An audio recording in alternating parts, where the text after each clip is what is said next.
they had talked of the coming of an iron snake, okay, that will be carrying pink-skinned people. That snake, a steam train. This is the beginning of the story of the railway line in Kenya and the history of the East African nation, immortalized here at the Nairobi Railway Museum.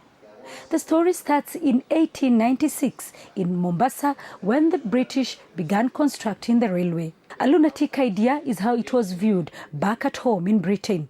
The first train to run on the tracks was nicknamed the Lunatic Express. But the engineer in charge of the project was ambitious and determined. In 1903, mentioned that nowhere else has a railway built a country as it did in Kenya. Elsewhere, countries build railways, but in Kenya, it's the railway that built Kenya. In 1899, the railway line reached Nairobi, then made up of lush green fields owned by Maasai herdsmen. It was set up as a railway depot. Nairobi opened Kenya to the world. Traders from Britain were attracted to the country by the train, and they began setting up large-scale farms. The export and import market grew. It's been 117 years since the rail construction began here in Kenya. Kenya will next Thursday celebrate 50 years of her independence. The railway and the country's history deeply intertwined.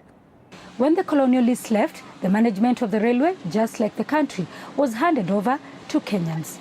All ran smoothly, both in the country and the Railways Corporation, until the late 80s. As the country now declined in many facets, that was actually captured within the railways.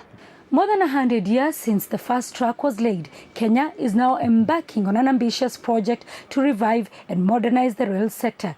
The economy and the politics of Kenya are once again looking to the rail sector to rewrite the East African nation's history. Sarah Kimani, SABC News at the Nairobi Railway Museum, Kenya.